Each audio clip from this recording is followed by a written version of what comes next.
ভালোবাসায় যদি গভীরতা থাকে এবং শ্রদ্ধা থাকে তবেই কিন্তু সেই ভালোবাসা একটা পূর্ণ ভালোবাসার রূপ নেয়। এই প্রসঙ্গে নিয়ে একটি গল্প আজকে আমি তোমাদের কাছে শেয়ার করছি। চ্যানেলে যারা নতুন আছো এবং নতুন যারা আমার গল্প শুনছো, গল্পটি শোনার পরে একটু সাবস্ক্রাইব করতে ভুলবে না এবং লাইক দিয়ে আমার পাশে থেকো। সবাই নিশ্চয়ই ভালো আছো, আমিও ভীষণ ভালো আছি। লিপিকা সেদিন অফিস থেকে ফিরেছিল একটু দেরি করে। দরজা খুলেই তাদের ড্রয়িং রুমে দেখলো সৈকতের মা বসে আছে, কাঁধে একটা শান্তিনিকেতনী ঝোলা ব্যাগ। লিপিকা সৈকতের মাকে বলল যে কাকিমা তুমি কখন এসছো? সৈকতের মা বললো এই তো কিছুক্ষণ হলো এলাম। লিপিকা বলল ঠিক আছে বসো, আমি একটু আসছি চেঞ্জ করে। এই বলে লিপিকা ভেতর ঘরে ঢুকতে দেখে লিপিকার মা এক কাপ চা সাথে দুটো বিস্কুট নিয়ে তার মায়ের কাছে যাচ্ছে। তার মা বলল তুই শিগগিরই আয়, সৈকতের মা এসছে, তুই চেঞ্জ করে চলে আয়। লিপিকা যথারীতি চেঞ্জ করে সৈকতের মার পাশে বসলো এবং অনেক ধরনের গল্প করলো। করার পরে সৈকতের মাও কিন্তু চায়ে চুমুক দিতে দিতে বলল যে দেখো আর কয়দিন বাকি আমার সৈকতের বিয়ে। এই কথা শুনে লিপিকা যেন আকাশ থেকে পড়ল এবং লিপিকার মায়ের মুখটাও কেমন কাচুমুচু হয়ে গেল। এই বলে সৈকতের মা কি করলো, সেই ঝোলা ব্যাগ থেকে একটি কার্ড, বিয়ের কার্ড বের করে লিপিকার মায়ের হাতে দিল এবং বলল আর 6-7 দিন পরেই আমার সৈকতের বিয়ে দিচ্ছে, মেয়ে খুব ভালো, পড়াশোনা জানা, শিক্ষিত, ভদ্র, নম্র একটি মেয়ে। এই শুনে লিপিকা বলল কিন্তু কাকিমা, সৈকতকে যে আমি ভালোবাসি ওর সাথে তো আমারই বিয়ে হওয়ার কথা। এই কথা শুনে সৈকতের মা লাফ দিয়ে সোফার ওপর থেকে উঠে নিচে দাঁড়ালো এবং বলল যে দেখো লিপিকা, তোমার মতো এবং নির্লজ্জ বেহায়া মেয়ে কিন্তু জীবনে একটিও আমি দেখিনি, যে নিজের বিয়ের কথা নিজেই বলে। ওই জন্যে আমি আমার ছেলের সাথে অন্য একটা মেয়ের বিয়ে ঠিক করেছি, বিয়েতে কিন্তু তোমরা সবাই আসবে। এই বলে সৈকতের মা বাড়ি থেকে বেরিয়ে গেল। লিপিকার মাথায় যেন বাজ ভেঙে পড়ল এবং লিপিকার মাও কেমন যেন হতভম্ব হয়ে গেল। কারণ তারা জানে, লিপিকার মা জানে যে সৈকতের সাথে লিপিকার একটা সম্পর্ক আছে এবং সেই সম্পর্কে তারা বিয়েতে আবদ্ধ হবে। কিন্তু লিপিকা এই ব্যাপারে সেরকম কিছু নাক গলালো না, সে চুপচাপ হয়ে গেল। প্রথমে একটা ধাক্কা খেয়েছিল ঠিকই, কিন্তু পরে সে চুপ হয়ে গেল। আসল ঘটনা হলো লিপিকা ছোটোর থেকে সৈকতের সাথে একসাথে স্কুলে যেত। স্কুল থেকে এসে সৈকতের বাড়িতে কিছুক্ষণ খেলাধুলা করে তারপরে সে বাড়িতে ফিরত। আর স্কুলে যাওয়ার পথে, আসা যাওয়ার পথে কিন্তু সৈকতের বাড়িটা ডিঙিয়ে তাকে যেতে হতো। এরপরে আস্তে আস্তে দুজনায় বড় হতে লাগলো। আস্তে আস্তে তাদের সেই ভালোবাসা কিন্তু প্রেমে পরিণত হলো এবং প্রেম থেকে শুরু হলো তাদের সেই বিয়ের প্রস্তাব। এদিকে সৈকতও বড় হয়ে গেছে এবং লিপিকাও বড় হয়ে গেছে। একদিন লিপিকা সৈকতকে বলে এবং সৈকতও লিপিকাকে বলে যে আমরা দুজনা কিন্তু দুজনকে ভীষণ ভালোবাসি এবং দুজনকে ছাড়া আমরা দুজনা কিন্তু চলতে পারবো না এই পৃথিবীতে।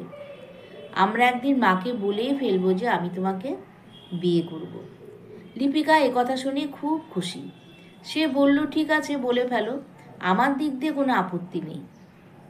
কিন্তু যত দিন যায় সৈকত কিন্তু আর কোনো দিন তার মাকে বলতে পারে না। লিপিকা প্রায় বলে যে দেখো আমার তো বয়স হয়ে যাচ্ছে, বিয়ের বয়স কিন্তু হয়ে গেছে আমার বাবা মারাও কিন্তু আমাকে বলছে এবং বলটাও বলছে যে তোর জন্যে তাহলে ছেলে খুঁজি। সৈকত তো কিছু বলল না। তখন লিপিকা একদিন কি করলো, সৈকত এই কথার কোনো উত্তর দিল না। লিপিকা একদিন কি করলো, হঠাৎ করে সৈকতদের বাড়িতে গিয়ে হাজির এবং সৈকতদের বাড়িতে গিয়ে সে ঠিক করলো আজকে বিয়ের কথা সে নিজেই বলবে। এই বলে তার মাকে লিপিকা বলল যে কাকিমা, তোমার সাথে আমার একটা কথা আছে। লিপিকার মা তখন একটু রেগে গেল। সে বলল এটা কিভাবে সম্ভব, তুই একা একা কিভাবে বলবি বিয়ের কথা? কিন্তু লিপিকা বলল যে মা এইভাবে ব্যাপারটা ঝুলে থাকে না, হয় ও হ্যাঁ করুক, নয়তো আমি অন্য জায়গায় বিয়ে করে ফেলবো। তখন লিপিকার মা আর কী করে, লিপিকা তখন সৈকতদের বাড়িতে যায় এবং সৈকতের মাকে গিয়ে বলে যে কাকিমা, আমার সাথে তোমার সাথে আমার একটি কথা আছে। আমি কিন্তু সৈকতকে ভালোবাসি, কারণ আমার মা আমার বিয়ে দেওয়ার চেষ্টা করছে, কিন্তু সৈকত ছাড়া আমি কাউকে বিয়ে করব না ঠিক করেছি। এই কথা শুনে সৈকতের মা প্রচণ্ড রেগে গেল এবং রেগে গিয়ে তাকে 2-4টে কথা শোনানো এবং রীতিমতো তাকে ঘর থেকে বেরিয়ে যাওয়ার মতো হুকুম করলো। তখন সৈকত ভেতর থেকে দৌড়ে এসে বলল যে না মা, ওকে ঘর থেকে বের করবে না এভাবে। হ্যাঁ তো আমি তো লিপিকাকে ভালোবাসি, ওকে তো আমি বিয়ে করব।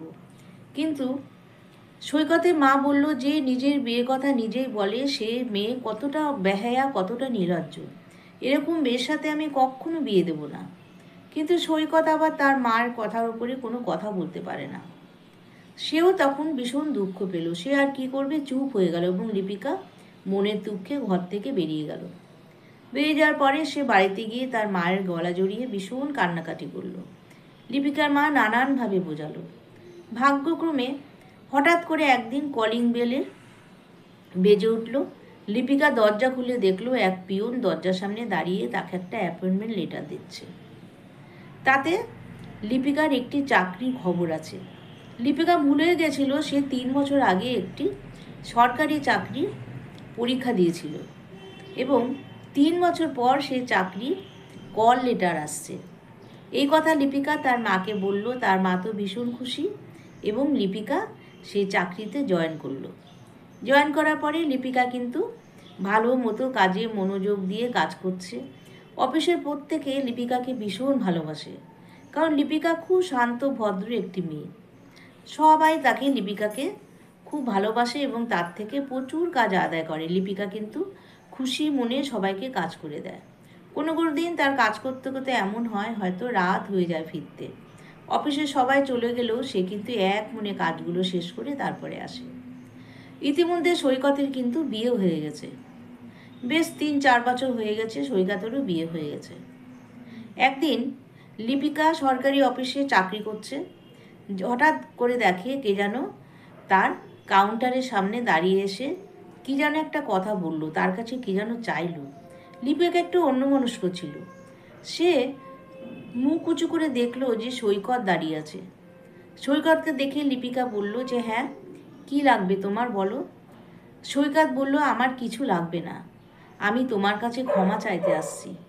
আমি জানি তুমি এই অফিসে আছো এবং এরকম সময় তোমার কাছে আসলে আমি তোমাকে একা পাবো। তখন লিপিকা এই কথা শুনে একটু স্তম্ভিত হয়ে গেল। লিপিকা বলল দেখো, আমার তো এখন কাজের সময়, এ সময় এসব কথা না বলাই ভালো। আর ক্ষমা কিসের, তুমি তো যা করেছো ঠিকই করেছো, তুমি তো কোনো অন্যায় করোনি।